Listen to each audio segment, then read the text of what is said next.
Hi. 2025 Germany opportunity വിസയ്ക്ക് apply ചെയ്യുന്നവർ ശ്രദ്ധിക്കേണ്ട പ്രധാന കാര്യങ്ങളെ കുറിച്ചാണ് ഈ ഒരു വീഡിയോയിലൂടെ ഞാൻ നിങ്ങളുമായി ഷെയർ ചെയ്യുന്നത്.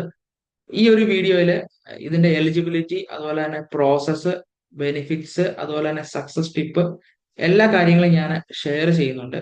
എന്റെ സ്ക്രീൻ ഒന്ന് ഷെയർ ചെയ്യാം.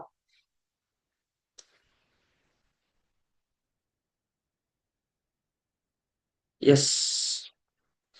ഒരു ജോബ് ഓഫർ ഇല്ലാതെ ജർമ്മനിയിൽ താമസിക്കാനും അതുപോലെ തന്നെ ജോബിന് അപ്ലൈ ചെയ്യാനും പറ്റുന്ന ഒരു ഓപ്ഷനാണ് ഓപ്പർച്യൂണിറ്റി കാർഡ് എന്നുള്ളത്. ജർമ്മനി വളരെയധികം സ്കിൽഡ് വർക്കേഴ്സിന്റെ ഷോർട്ടേജ് ഫേസ് ചെയ്യുന്ന ഒരു കൺട്രിയാണ്. സോ 2024 ജർമ്മനി സ്റ്റാർട്ട് ചെയ്ത ഒരു പ്രോഗ്രാമാണ് ഓപ്പർച്യൂണിറ്റി കാർഡ് അല്ലെങ്കിൽ ചാൻസേ കാർഡ് എന്നുള്ളത്. ഈ ഒരു പ്രോഗ്രാം വഴി നിങ്ങൾക്ക് ലീഗലായിട്ട് ജർമ്മനിയിൽ എൻട്രി ചെയ്യാനും അതുപോലെ തന്നെ ജോലി സെർച്ച് ചെയ്യാനും ജോലി സെർച്ച് ചെയ്തതിന് ശേഷം ജോബ് കിട്ടിയ ശേഷം അതിലേക്ക് നമുക്ക് ജോബ് വർക്ക് കോൺട്രാക്റ്റിലോട്ട് കൺവേർട്ട് ചെയ്ത് മാറ്റാനും സാധിക്കുന്ന ഒരു പ്രോഗ്രാമാണിത്. ഇതിന്റെ എന്തൊക്കെയാണ് ഈ ഒരു ഓപ്പർച്യൂണിറ്റി കാർഡിന്റെ പ്രയോജനങ്ങൾ എന്ന് നമുക്ക് നോക്കാം. ഇത് ഒരു വർഷത്തെ വിസയാണ് ലഭിക്കുന്നത്. ലീഗലി നമുക്ക് ജോലി സെർച്ച് ചെയ്യാനായിട്ട് സാധിക്കും. അതുപോലെ തന്നെ കൺവേർട്ട് ചെയ്ത് വർക്ക് വിസയിലേക്ക് കൺവേർട്ട് ചെയ്യാനായിട്ടും സാധിക്കും. അതുപോലെ ഇതിന്റെ പ്രയോജനങ്ങൾ എന്തൊക്കെയാണ്? ഇത് പ്രത്യേകിച്ച് ജോബ് ഓഫർ ആവശ്യമില്ല നമുക്ക് അപ്ലൈ ചെയ്യാനായിട്ട്. ഒരു വർഷത്തെ വാലിഡിറ്റി ആണ് വരുന്നത്. വളരെ ഈസി ആയിട്ട് വർക്ക് പെർമിറ്റിലേക്ക് കൺവേർട്ട് ചെയ്യാനായിട്ട് സാധിക്കുന്നു. ഇതിന്റെ യോഗ്യതകൾ എന്തൊക്കെയാണെന്ന് നോക്കാം. എലിജിബിലിറ്റി ക്രൈറ്റീരിയ എന്തൊക്കെയാണെന്ന് നോക്കാം. നോൺ EU സിറ്റിസൺസിനാണ് ഇത് അപ്ലൈ ചെയ്യാനായിട്ട് സാധിക്കുന്നത്. യൂറോപ്പിന് പുറത്തുള്ള ആളുകൾക്ക് യൂണിവേഴ്സിറ്റി അല്ലെങ്കിൽ വൊക്കേഷണൽ ഡിഗ്രി നമുക്ക് ഉണ്ടായിരിക്കണം. ജർമ്മൻ ലാംഗ്വേജ് അല്ലെങ്കിൽ B1 ലെവല് ഇംഗ്ലീഷ് പ്രൊഫഷൻസി ഉണ്ടെങ്കിൽ അത് അഡ്വാൻറ്റേജ് ആണ്, മാൻഡേറ്ററി അല്ല. അതുപോലെ തന്നെ ഫൈനാൻഷ്യൽ പ്രൂഫ്സ്, റിസോഴ്സസ് നമ്മൾ കാണിക്കണം. 1027 യൂറോ വെച്ചിട്ട് ഒരു മാസത്തേക്കുള്ള ഫൈനാൻഷ്യൽ പ്രൂഫ് നമ്മൾ നമ്മുടെ അക്കൗണ്ടിൽ കാണിക്കേണ്ടതുണ്ട്, ബ്ലോക്ക്ഡ് അക്കൗണ്ട് കാണിക്കേണ്ടതുണ്ട്. ഇതിനൊരു പോയിന്റിംഗ് സിസ്റ്റം ഉണ്ട്.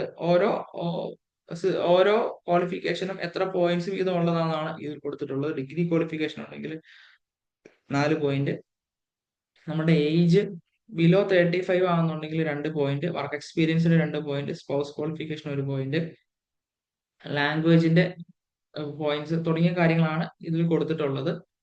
മിനിമം 6 പോയിന്റ് ആണ് ഇതിന്റെ ക്വാളിഫിക്കേഷന് വേണ്ട മിനിമം റിക്വയർഡ് ആയിട്ടുള്ള പോയിന്റ് എന്നുള്ളത്. നമുക്കിതെങ്ങനെ അപ്ലൈ ചെയ്യാമെന്നുള്ളത് നോക്കാം. നമ്മളുടെ ഡോക്യുമെന്റ്സ് എല്ലാം ഓർഗനൈസ് ചെയ്യുക. അതിനുശേഷം CSP പോർട്ടൽ ത്രൂ നമുക്ക് അപ്ലൈ ചെയ്യാം. പോർട്ടൽ ത്രൂ അപ്ലൈ ചെയ്ത് സബ്മിറ്റ് ചെയ്ത് കഴിഞ്ഞ് കഴിഞ്ഞാൽ നമുക്ക് അപ്പോയിന്റ്മെന്റ് ഡേറ്റ് കിട്ടും. അപ്പോയിന്റ്മെന്റ് ഡേറ്റ് കിട്ടിയതിന് ശേഷം നമ്മുടെ ഡോക്യുമെന്റ്സ് VFS അല്ലെങ്കിൽ ജർമ്മൻ കോൺസുലേറ്റിൽ സബ്മിറ്റ് ചെയ്യുക. നമ്മൾ വിസയ്ക്ക് വേണ്ടി വെയിറ്റ് ചെയ്യുക. ഇതാണ് ഇതിന്റെ ഒരു പ്രോസസ്സ് വരുന്നത്. 6 ആഴ്ച തൊട്ട് 12 ആഴ്ച വരെയാണ് ഇതിന്റെ പ്രോസസ്സിംഗ് ടൈം എടുക്കുന്നത്, ടോട്ടൽ പ്രോസസ്സിംഗ് ടൈം വരുന്നത്. ഇതിന് എന്തൊക്കെ കോമൺ മിസ്റ്റേക്സ് ആണ് വരുന്നതെന്ന് നോക്കാം. ഇൻകംപ്ലീറ്റ് ആയിട്ടുള്ള ഡോക്യുമെന്റ്സ്, അതുപോലെ തന്നെ റോങ് CV ഫോർമാറ്റ്, നിങ്ങളുടെ ഒരു ഡിഗ്രി റെക്കഗ്നൈസ്ഡ് അല്ലാത്ത ഡിഗ്രി വെച്ച് അപ്ലൈ ചെയ്യുന്നത്, അതുപോലെ തന്നെ ഫൈനാൻഷ്യൽ പ്രൂഫ്സ് ഇല്ലാതെ അപ്ലൈ ചെയ്യുന്നത് തുടങ്ങിയ കാര്യങ്ങളാണ് ഇതിൽ മിസ്റ്റേക്സ് ആയിട്ട് വരുന്നത്. ശരിക്കും പറഞ്ഞു കഴിഞ്ഞാൽ നമ്മൾ മിസ്റ്റേക്സ് ഇല്ലാതെ അപ്ലൈ ചെയ്ത് കഴിഞ്ഞാൽ വളരെ എളുപ്പത്തിൽ ലഭിക്കുന്ന ഒരു വിസയാണിത്. ഞാൻ എൻ്റെ ഒരു അനുഭവം പറയാന്നുണ്ടെങ്കിൽ, പ്രത്യേകിച്ച് ഞാൻ ഈ ഒരു ബിസിനസ് ചെയ്യാനുള്ള ഒരു കാരണം, ഞാൻ ഈ ഒരു ജർമ്മനി വിസ ഡോക്യുമെന്റേഷൻ തിരഞ്ഞെടുക്കാനുള്ള കാരണം എന്ന് വെച്ച് കഴിഞ്ഞാൽ എൻ്റെ ജീവിതത്തിൽ നേരിട്ട വലിയൊരു അനുഭവമാണ്. ഞാനും ഇതുപോലെ യൂറോപ്പിലേക്ക് പോകാനായിട്ട് ഒരു ഏജൻസിനെ ആശ്രയിച്ചു. പക്ഷെ അവരെന്നെ പറ്റിക്കുകയായിരുന്നു.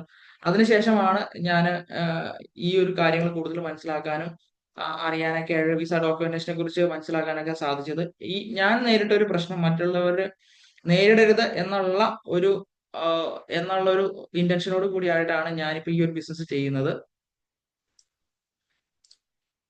എങ്ങനെ നമുക്ക് ഈ ഒരു വിസ കൂടുതൽ സക്സസ് ആക്കാനായിട്ട് സാധിക്കും, അതിന്റെ പ്രോ ടിപ്സ് ആണ് പറയുന്നത്. നമ്മളൊരു വിസ എക്സ്പേർട്ടിന്റെ ഗൈഡൻസ് എടുക്കുന്നത് എപ്പോഴും നല്ലതാണ്. അതുപോലെ തന്നെ ഡോക്യുമെന്റ്സ് എല്ലാം വളരെ കൃത്യമായിട്ടും അതുപോലെ തന്നെ ഇൻകംപ്ലീറ്റ് ആയിട്ടും അപ്ലൈ ചെയ്യാതിരിക്കാനായിട്ട് ശ്രദ്ധിക്കുക. അതുപോലെ തന്നെ എംബസിയുടെ അപ്ഡേറ്റുകൾ നമ്മൾ എപ്പോഴും ഫോളോ ചെയ്യുക.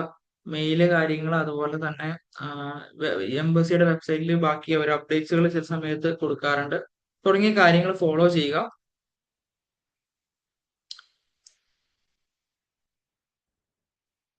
ഈ ഒരു ചാൻസ് ശരിക്കും പറഞ്ഞാൽ മിസ് ഔട്ട് ചെയ്യരുത്. ശരിക്കും പറഞ്ഞു കഴിഞ്ഞാല് ജോബ് ഓഫർ ഇല്ലാതെ ഫസ്റ്റ് ടൈം ആണ് ഇങ്ങനെ ഈ ജർമ്മനി ഇങ്ങനെ ഒരു വിസ ഇൻട്രൊഡ്യൂസ് ചെയ്തിട്ടുള്ളത്. വളരെ ഹൈ വിസ സക്സസ് റേറ്റ് ഉള്ള ഒരു വിസയാണിത്. അതുപോലെ തന്നെ ലീഗലി പോകാനായിട്ട് സാധിക്കുന്നതാണ്, സേഫ് ആണ്. അതുപോലെ തന്നെ നിങ്ങൾ ഫ്യൂച്ചർ ജർമ്മനിയിൽ നോക്കുന്നവരാണെന്നുണ്ടെങ്കിൽ നിങ്ങൾക്ക് പോകാനായിട്ട് സാധിക്കുന്ന ഒരു വിസയാണിത്. സോ നിങ്ങൾ പോവാൻ റെഡി ആണെന്നുണ്ടെങ്കിൽ നമ്മളുടെ ഒരു ഫ്രീ കൺസൾട്ടേഷൻ ഞാൻ നിങ്ങൾക്ക് തരുന്നുണ്ട്. അതുപോലെ തന്നെ ഞാൻ ഇതിന്റെ താഴെ വാട്സപ്പ് നമ്പർ കൊടുത്തിട്ട് നിങ്ങൾക്ക് കണക്ട് ചെയ്യാവുന്നതാണ്. ഒറ്റ ഒരു ക്ലിക്ക് അകലെയാണ് നിങ്ങളുടെ ഒരു ജർമ്മനി ഡ്രീം എന്നുള്ളത്. നിങ്ങൾ ഡിസിഷൻ എടുക്കുക. ഈ ഒരു വീഡിയോ നിങ്ങൾക്ക് പ്രയോജനപ്പെട്ടുവെങ്കിൽ ഫോളോ ചെയ്യുക. കൂടുതൽ വിവരങ്ങൾക്ക് കോൺടാക്ട് ചെയ്യാവുന്നതാണ്. Thank you all.